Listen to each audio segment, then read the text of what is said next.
Hello friends, welcome to Bankers Platform. So friends, today we have come with a case study question, and this question will be helpful for international trade finance and certificate course in foreign exchange exam.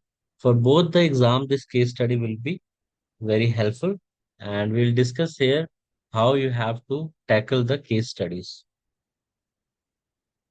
So we have seen friends that in the pattern of the exam is changed from the October. So from October onwards, the rather I can say September.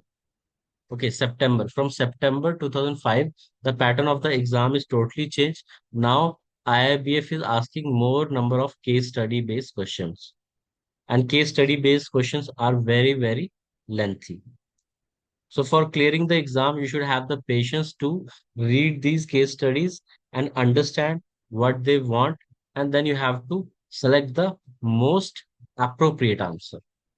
So answers are also not very straightforward. You have to use your knowledge, use your critical thinking, and then only you have to give the most appropriate answer because many answers will be there. So those answers will appear to be correct, but it will not be correct. Options will be like A and B, B and C, C and D. So like this, the examiner is confusing the candidates. Okay, so there is so much confusion is happening, and from previous two session, many very less number of candidates are able to clear the exam. So exam paper has become very difficult. So you have to prepare yourself for the worst situation because you never know what type of exam is going to come for you. Okay, so here we'll discuss the case study that how they are framing the case study. So like this type of lengthy case study will be there, which will be of we can say 300 to 400 words will be there in the case study. So let's start. So this is a case study of Rajesh Export Private Limited India. Signs a contract with Hot Haven Trading BV Netherlands to supply 200 metric ton of processed basmati rice. As per the contract, as per the contract, payment must be made through an irrevocable documentary letter of credit available by negotiation subject to UC PDC 600. Okay. And with 90 days usance period from the bill of lading date. Now, this foreign party instruct its bank, ING Bank, to issue the LC in favor of Rajesh Export. The LC permit partial shipment, prohibits transshipment, and requires shipment strictly from Mundra Port, India to Rotterdam Port, Netherlands. Okay. So what documents are required? So here list of documents are given what are required as per LC. First, commercial invoice, packing list, full set, clean on board. Full set, clean on board, ocean bill of lading, consigned to order, blank endorsed. Okay. Now phytosanitary certificate of origin issued by APEDA. Insurance policy 110% CIF value. Now, this LC latest date of shipment is 10th March 2026 and expiry is 20th March 2026 in India. Now, this Rajesh Export ships the goods on 8th March. However, due to congestion at Mundra port, the vessel is delivered to Nava Sheva port. And the actual loading take place there accordingly. The bill of lading shows Nava Shiva port, though the contract and LC specify Mundra port. Now this Rajesh Export submits the document to its bank. So the bank of Rajesh Export is ICICI Bank for negotiation. So this bank finds the discrepancy. Port of loading differ from LC term. Invoice description states basmati rice grade A, whereas LC mentioned processed basmati rice. Insurance policy for 100% of CF value, not 110%. Packing list weighs different slightly from invoice weight. So these are the discrepancy that ICICI Bank has found.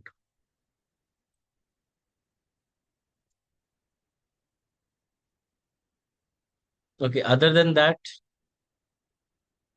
This negotiating bank ICICI asked the beneficiary whether to send documents on approval basis. Rajesh Export insists the discrepancy are minor and negotiate under reserve. Documents are forwarded to the issuing bank. Who is the issuing bank? That is ING Bank here. Okay. And now under UC PDC 600, the issuing bank, ING Bank, must determine compliance within 5 banking days. ING issues a notice of refusal, citing all for discrepancy, but applicant later instruct acceptance on the condition that a discount of $12,000 be agreed to compensate for potential insurance shortfall. Now, Rajesh expert dispute this, arguing that the LC allowed partial shipment and weight variations are commercially acceptable. ICICI Bank maintains that under UCP 600 article, the discrepancies were valid. So this is a full case study. Like this, you will be getting the case study in the exam where you have to spend your 4 to 5 minutes to understand the scenario. Okay. So when you are understanding the scenario, then only you will be able to answer the questions which are given. And what questions are given that are not that much difficult, but the time it is taking to understand the background, of the question, that is taking so much time. So that is making a hindrance in clearing the exam. So let's see now, based on this, what are the questions are available. So first question is available under UC PDC 600, which article?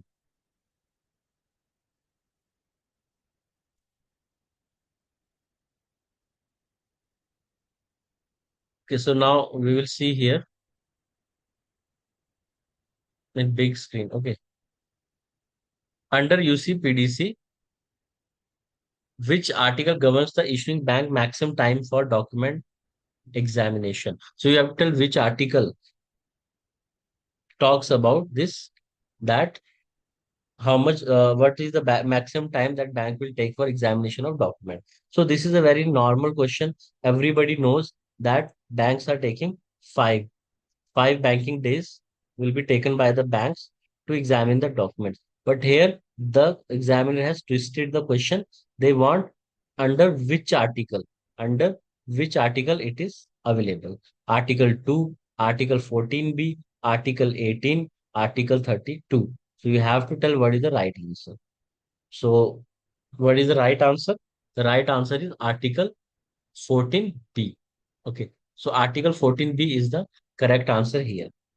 So now if you know all the rules of the UCPDC, then only you will be able to do. So if we move to this, our PDF, that is UCPDC, all articles. So here we will go to section, this Article 14. So Article 14 is here.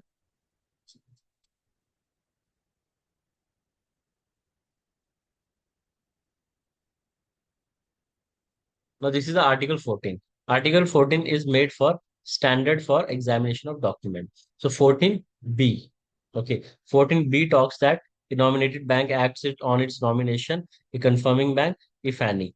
The issuing bank shall each have a maximum of 5 banking days. So if you know this rule in depth, like Article 14 is there. In Article 14, A, B, C, D, E, F, G, H, I, J, up to it is L. Okay. So you can understand how much deep it is written, single article. So if you remember, then only you can do like Article 14. B is the correct answer in this question. Okay. So Article B is the correct answer. Now next question. Difference in port of lading. Nava Sheva instead of Mundra is treated as what it will be treated: a tolerable commercial discrepancy, a non-documented discrepancy, a material discrepancy under UCP 600 Article 20, not a discrepancy since shipment was before the latest date. So now you can see tolerable, it can be tolerable or not, a non-documented discrepancy. So questions are very, the options are very like similar to each other. Okay. So here we'll see what is the correct answer.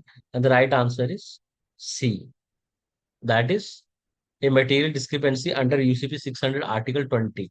So it is a material discrepancy. Now we'll see Article 20, where it is. Let's see Article 20, what it talks about. So here is Article 20. It talks about bill of lading. A bill of lading, however, name must appear to indicate the name of the carrier and be signed. The carrier or a name agent for or on behalf of the carrier. So these all things are in A. A under A, I means first is there, then second is there, then third, fourth, fifth, sixth, then B. B talks about this transshipment. Okay, so here they have not asked any subsection, only Article 2. Move to question number 3. Insurance covering only 100% CF value violates which UCP 600 requirement. So here we have seen that the insurance policy is issued for 100% of the value, CF value. But as per the LC terms, it should be 110% of the CF value, which is a common guideline. So now here you have to tell what will be the right answer. Which article is violated here of UCP? Article 31, Article 28F, Article 16C, Article 30B. So let's see what is the right answer. Correct answer is B. That is Article 28F. So this is violated. So now we'll see in this that this article is 28F, where it falls and what it talks. So here it is 28. 28F. The insurance document must indicate the insurance document must indicate the amount of insurance coverage and be in the same currency as the credit. So here there if there is no indication in the credit of the insurance coverage required, the amount of insurance coverage must be at least 110% of the CIF or CIP value of the good. So it is mentioned in the F part of Article 28. So like this, you have to remember all the articles, then only you will be able to answer the questions. Let's see next question. Question number 4. Weight mismatch between invoice and packaging list should be interpreted under Article 14D consistency rule, Article 34 disclaimer of document accuracy, Article 20A bill of lading requirements, Article 7 issuing bank undertaking. So let's see right answer. Right answer for this is A. That is Article 14D consistency rule. So as per this mismatch in invoice and packing list, this is violating this rule, consistency rule. So 14D. So we have to see 14D article. So here is Article 14 and here is the D part. Data in a document when read in context with the credit, the document itself an international standard banking practice need not be identical to but must not conflict with data in that document and any other stipulated document or the credit. So like this, it is mentioned. Okay. So these four questions we have taken out of this case study. So like this way, you will be getting the case study in that you have to think uh, critically and then only you have to give the answer in the questions. And that answers will be based on your learning only. If you remember all the articles and all, then only you will be able to do the things. Okay. So this is all about this case study based question. And you all know that we are having the mock test series and full course on certificate course in foreign exchange exam and trade finance, international trade finance. So if you're willing to join the course, you can join the course and start learning and you can practice the mock test. So these mock tests will give you a base. You cannot expect that same question of the mock test should come in the exam because IIBF is not like revealing any question. IIBF is not like revealing any question. Whatever the questions are coming in the exam, that we don't know which questions are coming because the candidates who are appearing in the exam, they only tell us about the topics that are discussed in the exam. So based on that topics, we make our own case-based study questions with the help of our team member and we are creating the like mock test and we're creating the case study based questions. So this will help you in practicing the exam. It will help you in practice, but same questions you cannot expect earlier like Earlier we were making the videos, and from there so many questions were coming, direct questions. I will say direct questions were coming from our mock test, because that time question pattern was very easy, easy to moderate. But now the question level is very, very high. It is very, very advanced. So you need thorough understanding to clear the exam. So you have to study hard, then only you can clear the exam. So now next exam is coming on 22nd of November. So if you are preparing for that exam, so you should prepare properly so that you can pass the exam in your first attempt. Okay. So thank you, friends. Thanks for watching. Have a nice day.